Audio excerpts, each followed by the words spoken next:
예전에는 우리가 뭔가를 하나 배우고 알았으면 이제 그걸로 평생을 사는 길이 있었습니다. 그렇죠? 이제 예를 들어서 제가 학교 다닐 때 선생님들을 보면 그 공들여서 만든 그 낡은 노트를 하나씩 들고 다니셨어요.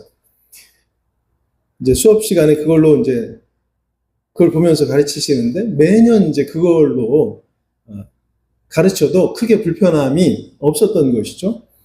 하나씩 들고 다니는 거 선생님들이. 그리고 심지어 그분들이 잘 가르치시는 분들이에요. 대충 하시는 분들이 아니라. 이제 그도 그럴 것이 교과서가 잘 안 바뀌고 그대로였잖아요. 그걸 이제 물고 뜯고 막 해서 완전히 자기 것으로 만든 것입니다. 이제 그뿐만 아니라 뭔가 뭐 생산한다거나 아니면 또 업무를 할 때도 마찬가지였어요. 한번 습득한 기술이나 정보, 지식이 평생 먹고 살기에 부족함이 없도록 그렇게 만들어 줬다는 것입니다. 지금 그걸 폄하하자는 게 아니라 그럴 때가 있었다 이 이야기를 드리는 거예요. 그런데 요즘은 어때요? 요즘은 어제와 오늘이 다르고 내일도 똑같다는 보장이 없습니다. 그렇죠? 애써 배운 기술도 금세 이제 구식이 돼버리고 지식도 오늘도 아침 다르고 점심 다르고 그렇게 계속 업데이트가 되는 겁니다. 내일은 뭐 당연히 또 달라지겠죠. 뭔가 계속 이제 발전이라는 혁신이라는 이름으로 바뀌고 새로 생기면서 이게 끝이 없어요. 끝이 없습니다. 기껏 배웠는데 또 나오고 그렇죠. 새 것들이. 그러다 보니까 사람들은 앞만 보고 달려가는 것 이것이 아주 익숙하고 당연한 일이 됐습니다. 그것도 쉬지 않고 막 앞을 향해 달려가는 것이죠. 왜냐하면 다른 곳을 바라보다가 멈췄다가 뒤처질까봐 넘어질까봐 막 불안하고 두려운 겁니다. 더 나은 내일, 더 큰 성공, 더 안정된 미래를 남들만 누리고 나는 못 누릴까봐. 그래서 온 힘을 다해서 앞만 보고 숨가쁘게 달려가는 것입니다. 그런데 사실은 때로 이제 너무 빨리 그리고 앞만 보고 달려가느라 정작 중요한 것을 놓칠 때가 있어요. 언젠가 그 뭐 멈추면 보이는 것들 뭐 이런 비슷한 제목의 책도 있었던 것 같은데 그것보다 더 중요한 사실을 이 시간에 말씀드리려고 하는 것입니다. 그것은 뭐냐면 그렇게 소중한 미래를 보려면 오히려 뒤를 돌아봐야 한다. 이것입니다. 특별히 이제 우리 같은 신앙의 인생에게는 이게 더 중요해요. 믿음은 내일을 다르게 살 것을 결단하는 것이다.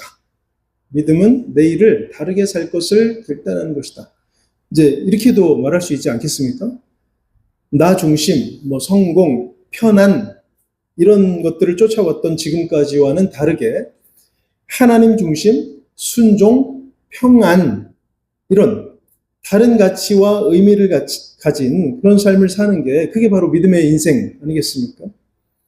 그런데 그렇게 살려면은 역설적으로 다른 내일을 위해서 오늘까지 내가 어떻게 살아왔는지, 어떤 삶을 살아왔는지, 어떤 길을 걸어왔는지 이것들을 돌아봐야 하는 것이 먼저 있어야 하는 작업이다. 바로 이것입니다. 지나온 과거를 그냥 잊어버리는 게 아니라 분명히 정리하고 새로운 기준과 또 목적을 가진 인생으로 달라져야 한다는 것이죠. 그럴 때 이제 우리에게 진정으로 새로운 길이 열리고 또 전혀 다른 목적지가 허락되어지는 것입니다. 한때 이제 대도라는 허명으로 세상을 떠들썩하게 만든 사람이 있었어요. 아마 여러분도 떠올리는 그런 사람이 있을 겁니다. 근데 그 사람이 결국은 죄 때문에 감옥에 가게 됐습니다. 근데 이 사람이 감옥에서 신앙을 갖게 됐다면서 그 출소한 다음에는 무슨 일을 하고 다녔냐면 간증을 하고 간증. 그러다가 또 어느 날은 목회자가 됐다는 목회자의 타이틀을 딱 걸어 놓더라고요. 그러면 그의 인생이 달라졌을까요? 감옥에 가기 전과 나온 후에 그 인생이 달라졌을까요? 아니죠. 우리가 다 알고 있는 것처럼 그 사람은 오래지 않아 본색이 드러났고 계속해서 범행, 감옥, 출소 또 범행, 이런 삶을 지금 80이 넘었다고 하는데 지금까지도 계속 반복하고 있습니다. 여러분, 제가 이 사람의 이야기를 왜 드릴까요? 믿음의 인생은 지난 날을 그대로 두고서는 결코 진실될 수 없다. 이 말씀입니다. 그 사람 출감하고서, 그러니까 예수를 이제 믿었다고 하니까 믿고 나서 지난날 자신의 행동을 돌이켜보면서 회개하고 달라진 길을 갈 것을 진심으로 하나님 앞에 고백했어야 합니다. 그러나 그렇게 하지 않는 것으로 그렇게 우리가 보이잖아요. 결과를 보니까. 사람들 앞에 100번을 간증해도 그 사람 회개하지 않았고 또 하나님 앞에서 결단하지 못했기 때문에 그 인생, 믿음의 인생이 아니라 믿음의 인생을 가장한 거짓된 인생이죠. 또 죄와 욕심에 끌려다닌 인생에 불과한 것입니다. 이제 우리도 지난날 죄와 욕심에 끌려 산 인생일 수 있습니다. 그러나 주님을 만났다면, 우리가 믿음으로 주님을 만났다면 어제의 나를 돌이켜보고 철저한 뭐가 있어야 돼요? 회개, 성찰이 있어야만 합니다. 그리고 이제 다른 길을 갈 것을 하나님 앞에 결단하고 고백해야 하는 것입니다. 이게 바로 믿음이죠. 그런데 이게 빠지면 내일은 안타깝지만 또 반복되는 어제일 뿐이다. 그리고 지난 날을 돌아보면서 회개만 할 것이 아니라 또 뭐가 있어요? 어제 내가 거둔 성공과 내가 누린 행복도 내가 쟁취한 것이 아니라 하나님께서 내게 주신 것이다. 그 은혜다라는 것을 깨닫고 감사해야 되고 그 능력과 하나님의 능력과 다스리심까지 우리가 인정해야 하는 것입니다. 믿음의 인생에게는 이런 돌이켜봄, 지난 날을 돌이켜봄, 이것이 반드시 필요한 거예요. 그럴 때 우리 하나님께서 우리 앞날을 축복해 주시고 인도해 주시는 것입니다. 잠언 3장 5절 6절 말씀입니다. 너는 마음을 다하여 여호와를 신뢰하고 내 명철을 의지하지 말라. 너는 범사의 그를 인정하라. 그리하면 내 길을 지도하시리라. 네, 과거에 가졌던 나의 경험과 지식과 어떤 방법들을 의지하지 말고 우리는 범사에 누구를? 하나님을 인정해야 된다는 것입니다. 그럴 때 하나님께서 우리의 그 앞날을 인도해 주시는 것입니다. 이제 오늘 본문으로 들어가서 보면 주인공 야곱이 나오는데 이 사람 인생 최대의 위기 앞에서 비로소 뒤를 돌아보고 있습니다. 욕심 때문에 형을 속이고 고향을 떠나와서 자신의 소유를 늘리는데 온 힘을 쏟아 부었어요. 그런데 결국 거기서도 생긴 갈등과 그 분쟁은 이제 야곱을 다시 고향으로 돌아가도록 그렇게 만들고 있습니다. 사실 고향을 떠나올 때는 빈손이었잖아요. 근데 지금 돌아가는 때에는 가족도 재산도 종들도 아주 힘이 많았습니다. 부러울 것 없는 것처럼 그렇게 보여요, 겉으로는. 그러나 이 야곱의 마음은 결코 편하지 못했습니다. 왜 그렇죠? 그게 이제 앞으로 가서 보시면 6절과 7절입니다. 6절과 7절. 보겠습니다. 시작.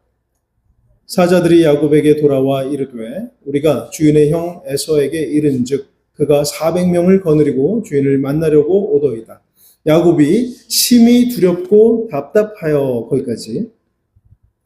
이제 지난날 형과 아버지를 속이고 장자의 권리를 빼앗아간 자신의 죄 때문에 지금 에서가 형이 앙심을 품고 대적하러 온다는 소식을 들었어요. 사실은 에서의 본심이 어떤지는 지금 잘 몰라요. 그렇지만 자신이 한 짓이 있으니까 막 두려움이 몰려오는 것이죠. 자신에게도 지금 종과 따르는 사람들이 많이 있는데도 불구하고 그 죄가 있으니까 겁이 나는 것입니다. 그래서 21절, 23절 말씀 보겠습니다.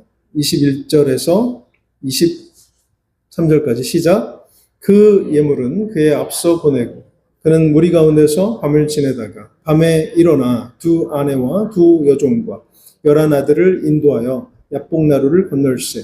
그들을 인도하여 시내를 건너가게 하며 그의 소유도 건너가게 하고. 여기 보니까 이 와중에, 그러니까 형은 자기에게 보복하려고 오는 것처럼 보이고 또 등 뒤에는 그 외삼촌의 집에서 쫓아올 수도 있고 하는 그 와중에도 야곱은 머리를 막 쓰고 있는 거예요.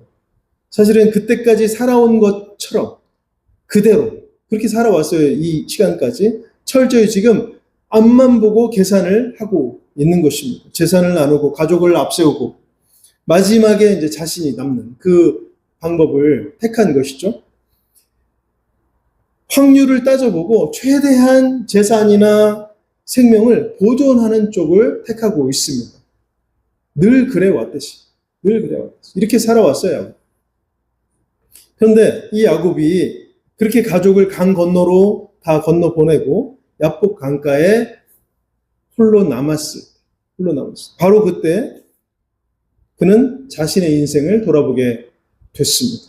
속임수로 가득했던 과거, 형과의 갈등, 외삼촌 집에서의 20년간의 고생까지 야곱의 밤은 자신의 힘과 꾀로 쌓아 올렸던 그 앞날, 그것만 보고 달려왔잖아요. 그런데 그 시간들이 얼마나 허망한지 깨닫는 그런 시간이 됐다는 것입니다. 야곱은 사실은 평생 그 발꿈치, 뒤꿈치를 잡는 자라는 이름답게 자기 수완으로 상황을 돌파하면서 살아왔어요. 남들의 그 뒷덜미를 잡아가면서, 뒤통수를 쳐가면서, 장자권을 뺏고 재산을 가로채고 늘 어떻게 하면 내게 이익이 돌아올까 이것만을 고민하면서 살아왔다는 거예요. 그런데 이 야복 강가에서 형 에서가 군사를 거느리고 온다는 소식을 들었습니다. 그래서 인간적인 방법을 또 막 다 짜냈어요. 그런데 이 방법과 계획들이라는 것이 그에게 있어서 불안을 제거하지 못하고 있다. 내가 아무리 애를 써도 결국 형의 위협을 피할 수 없구나 이런 생각, 무력감과 두려움을 마주할 수밖에 없었습니다. 가족들을 앞세워서 강 건너로 보내면서 그래도 자신만은 지키려고 했지만 그런 이기적인 생각을 했던 것 같아요. 그런데 오히려 그 시간 아무도 도와줄 사람이 없고 의지할 재산도 소용없는 그런 어둠 속에서 야곱은 비로소 나를 돌아보게 됐어요. 자신의 존재에 대해서 생각하게 됐습니다. 지금까지 쌓아온 모든 성공들이 하나님 없는 자기 의에 불과했다. 여기서 의라는 건 뭐예요? 옳은 것, 취해야지만이 옳다라고 생각한 것들이 다 자기가 생각한 것에 불과했다는 것입니다. 그리고 그 모든 것이 결국 죽음 앞에서는 아무것도 아님을 뼈저리게 느끼게 된 것입니다. 사실은 하나님께서 지금 야곱을 혼자 남겨두셔서 그가 의지하던 자아라는 우상을 깨뜨리고 계시는 것입니다. 24절 말씀을 함께 보겠습니다. 24절 시작. 야곱은 홀로 남았더니 어떤 사람이 날이 새도록 야곱과 씨름하다가 그렇게 고통스럽고 후회가 가득했던 밤에 하나님은 낯선 사람의 모습으로 홀로 괴로워하던 이 야곱을 찾아오셨습니다. 본문에서 보니까 야곱이 하나님과 날이 새도록 씨름했다 이렇게 나옵니다. 이것은 지금 야곱이 고집으로 그리고 자기 것만을 탐하며 살았던 그 어제와 하나님의 은혜가 있는 오늘이 충돌하는 그런 영적 시간, 영적 충돌이라고 할 수 있겠습니다.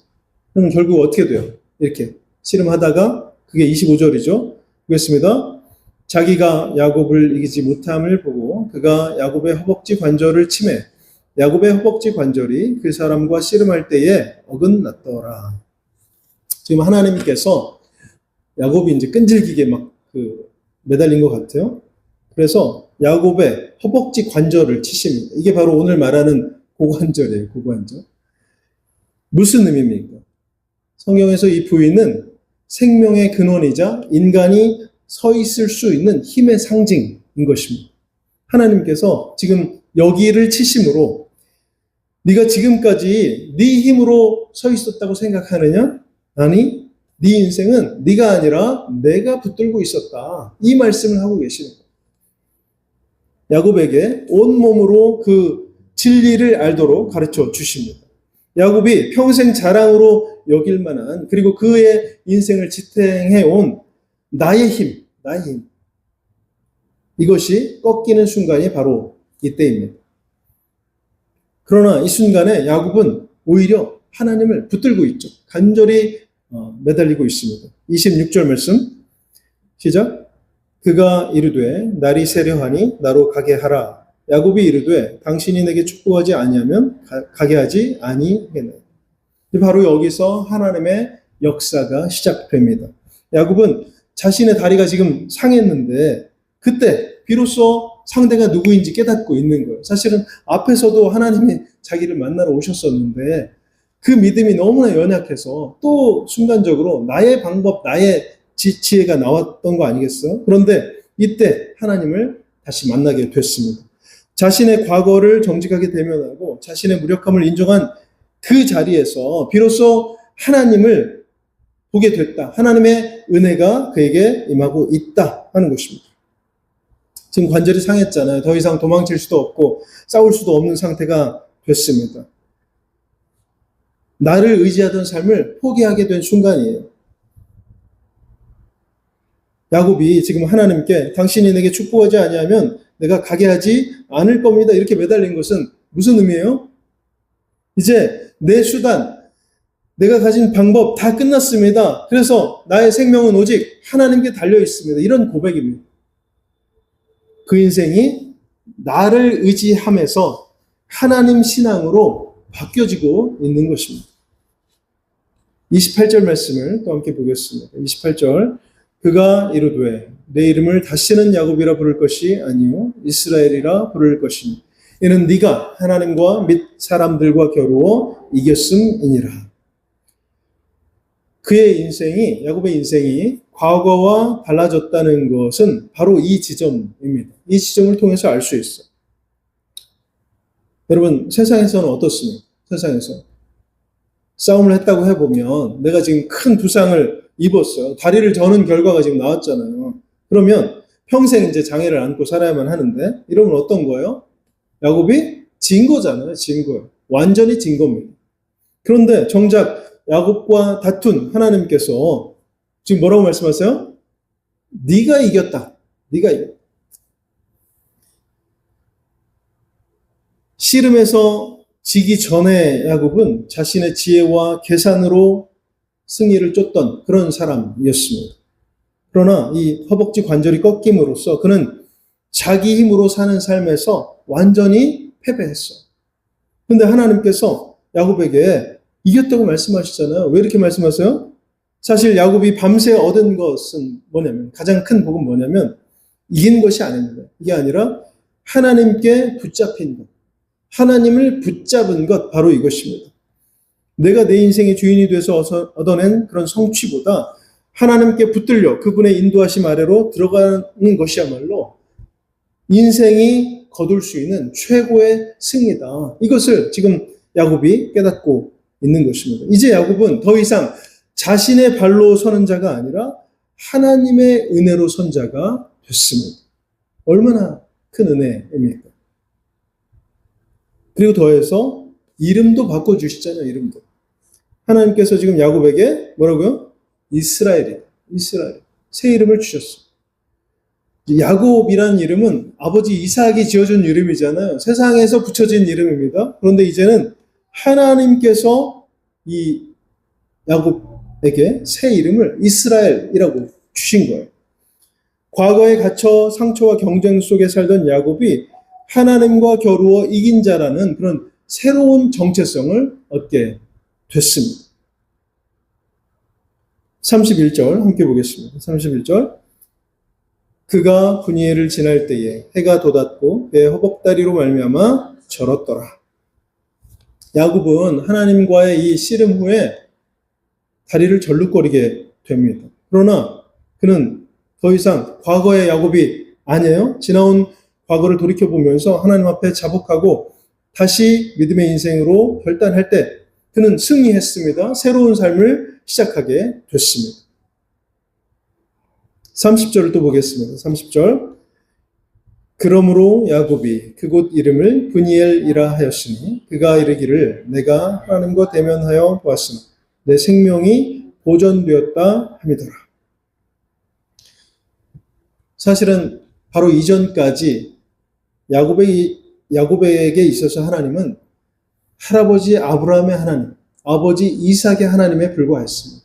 그저 희미한 존재였던 것이죠. 그러나 이제 야곱은 직접 하나님의 얼굴을 대면하는 그런 영광을 얻었습니다. 하나님 없는 과거로 죽어 마땅한 죄인이 하나님의 얼굴을 보고도 살았다는 것. 이것이야말로 가장 큰 은혜인 것이죠. 그의 인생이 하나님의 소유가 됐다. 이런 증거가 되기도 합니다. 야곱은 이제 더 이상 형 에서를 두려워하지 않게 됐습니다. 세상의 위협보다 더 크신 하나님의 은혜를 지금 경험했기 때문입니다. 과거에서 벗어나고 두려움으로부터 해방된 것, 이것이 야곱이 누린 진정한 승리라고 할 수 있습니다.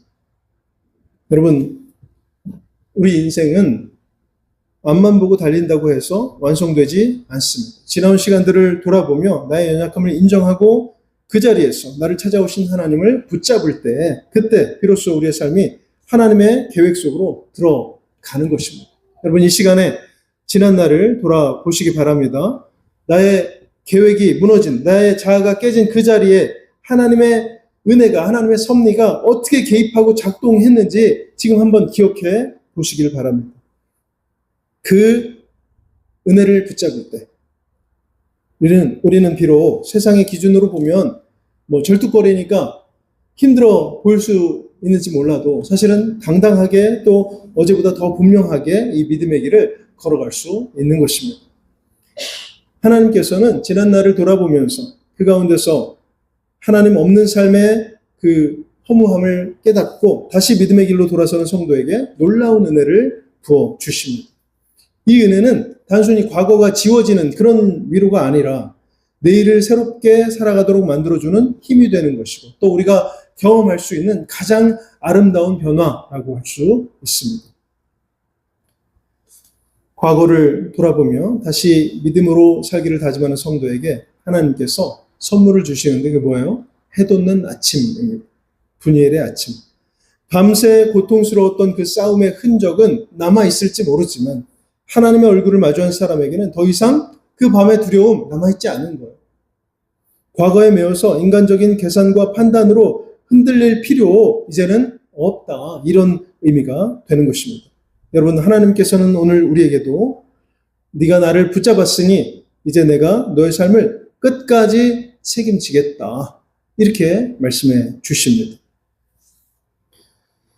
사랑하는 성도 여러분, 뒤를 돌아봄으로 하나님을 만나는 것, 그것이 바로 앞을 보면서 나아가는 가장 확실한 길이 되는 것입니다. 우리가 반드시 걸어가야 할 그런 믿음의 인생이 바로 이 길인 것을 우리가 잊지 마시기를 바랍니다.